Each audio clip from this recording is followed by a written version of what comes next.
At exactly 11:47 in the morning, the noise at the Dubai Air Show stopped. Engines were roaring, commentators were talking, crowds were moving, and then suddenly there was silence. It wasn't scheduled, it wasn't announced, it wasn't polite, it wasn't even intentional. It was a collective gasp. Russia's Su-57 had just arrived, cutting through the airspace like it owned the sky. There was no countdown, no hype video, no cinematic build-up on the big screens, no press release teasing its arrival. It didn't book a prime slot in the airshow schedule. It didn't ask for permission. It didn't try to impress. It simply appeared fast, loud, unapologetic, and forced everyone to look up. For years, Western engineers, analysts, and commentators had mocked this aircraft from afar. They zoomed in on photographs and froze frames from grainy videos. They pointed at the exposed screws. They laughed at the uneven panel lines. They highlighted what they called sloppy manufacturing and poor surface finishing. But mostly they pointed at the engines. Those engines, two large, round, shiny metal nozzles sticking out of the back of the aircraft, fully exposed to the open sky, like something pulled straight from a Cold War prototype. They look industrial, almost brutal, unapologetically mechanical in an era obsessed with smooth lines and invisibility. There is no attempt to hide them, no attempt to flatten their shape, no attempt to bury them inside the fuselage or mask their exhaust plume. No serrated edges, no stealth geometry, no cosmetic excuses. To Western eyes, this looks reckless, outdated, almost careless. They called it fake stealth. They called it lazy engineering. They called it proof that Russia simply couldn't build a real fifth-generation fighter. Analysts wrote that these engines alone disqualified the Su-57 from the stealth club. They argued that the exposed nozzles were a fatal mistake, a fundamental design failure that made the jet highly visible to radar, glaringly obvious to infrared sensors, and hopelessly vulnerable in a modern air war long before it ever reached the battlefield. According to this logic, the Su-57 wouldn't lose in combat. It would never even survive long enough to fight. But 90 seconds after takeoff, that supposed failure did something the American F-22 simply cannot do. Not in theory, not in a simulation, not under carefully controlled conditions. It did it in front of the world. It performed a maneuver that at first glance looks like it violates the laws of aerodynamics. A maneuver that contradicts everything stealth-centric fighter design has prioritized for decades. The Su-57 pitched up violently, forcing its nose high above the horizon. Its forward airspeed collapsed, lift evaporated. By every traditional aerodynamic rule, the aircraft should have departed controlled flight. Instead, it entered a pancake flat spin, a regime most fighters are never meant to experience, let alone survive. The aircraft rotated a full 360 degrees around its vertical axis, while falling almost straight down through the air, suspended in a moment where wings were no longer doing the work. The nose remained stable and controllable. Control surfaces alone were no longer in charge. The engines were. The flight computer didn't panic. It didn't lock out control laws. It didn't force recovery logic.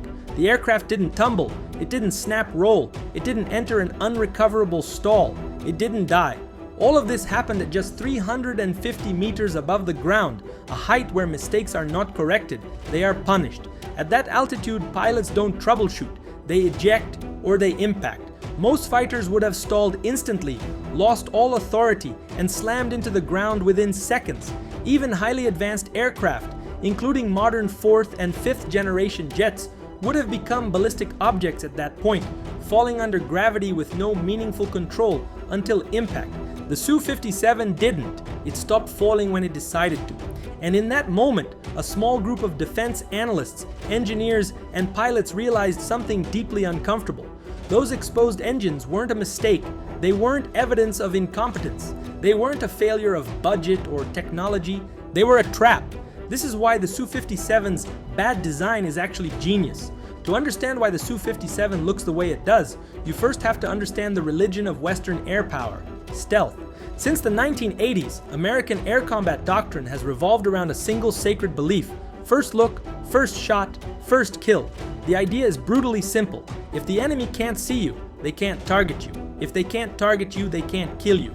Victory becomes a matter of detection range rather than maneuver or pilot skill.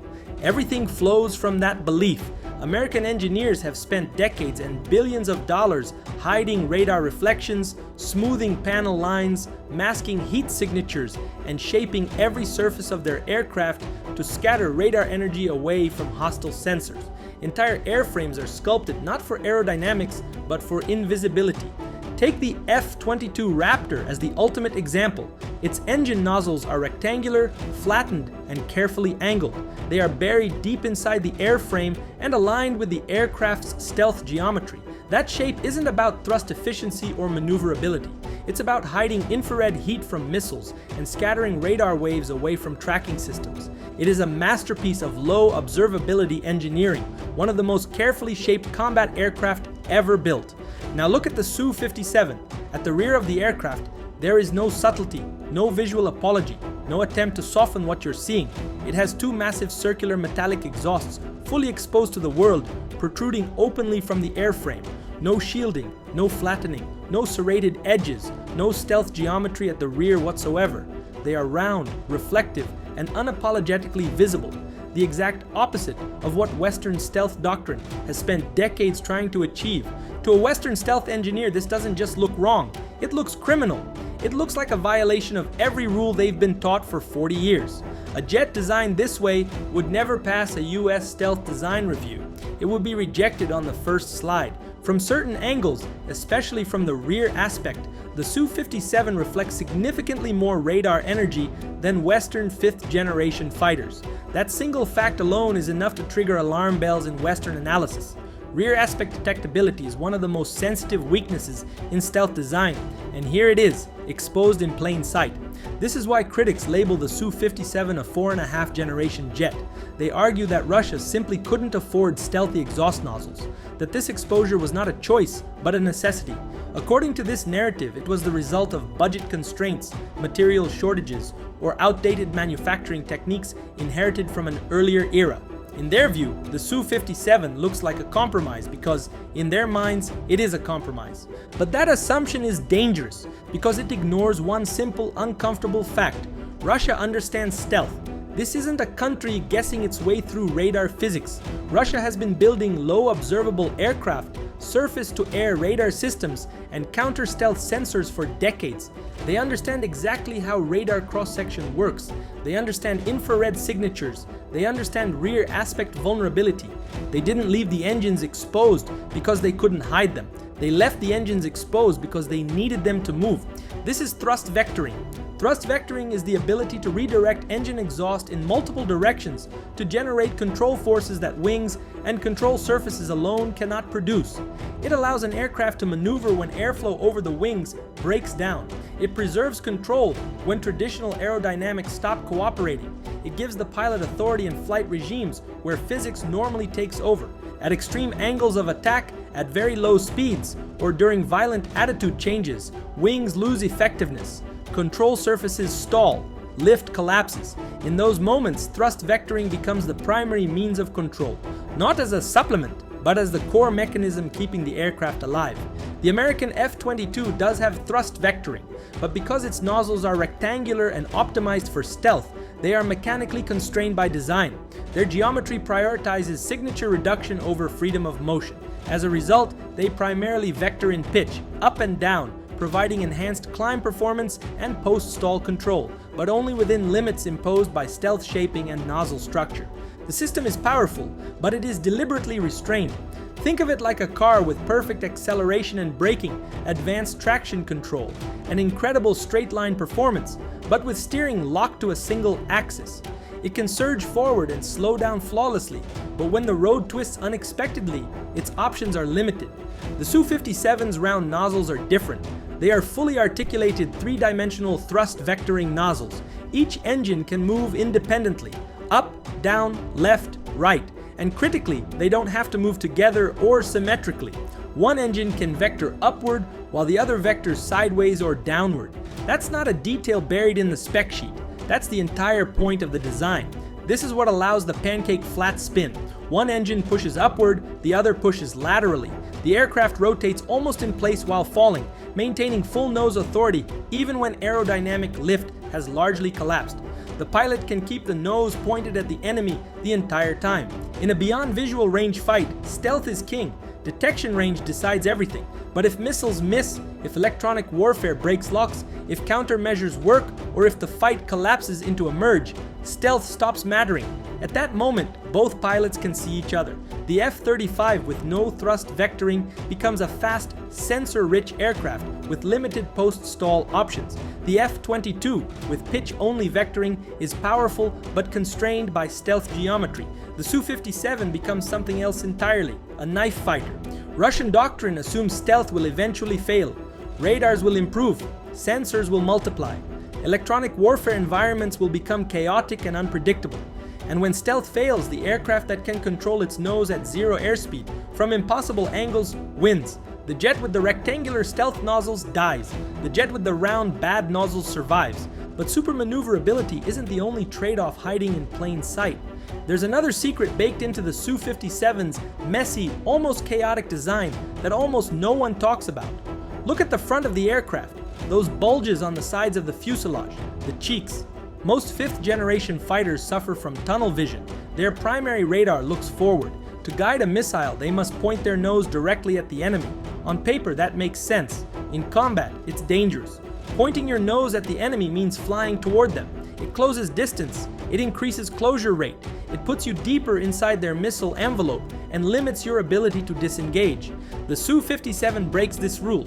Where most fifth-generation fighters accept forward-only awareness as an unavoidable limitation, the Su-57 refuses to play by those constraints. It carries additional X-band radar arrays mounted on the sides of the fuselage, not as an afterthought, not as an experiment, but as a core part of the aircraft's design philosophy. Not one array, multiple. In total, the Su-57 integrates 5 separate radar arrays distributed across the airframe, giving it sensor coverage across a far wider angular sector than most Western fighters can manage. This is not a subtle design choice. It is a deliberate rejection of Western stealth minimalism. Western engineers avoided this approach on purpose. Additional arrays add weight. They add complexity. They increase power demands. They clutter the airframe visually and complicate stealth shaping. Every extra sensor is another surface that has to be managed, another potential source of radar reflection. From a Western design perspective, this looks like unnecessary risk. But what it enables is something most Western fighters struggle to execute effectively. Beaming. Beaming occurs when a pilot turns 90 degrees relative to an enemy radar source.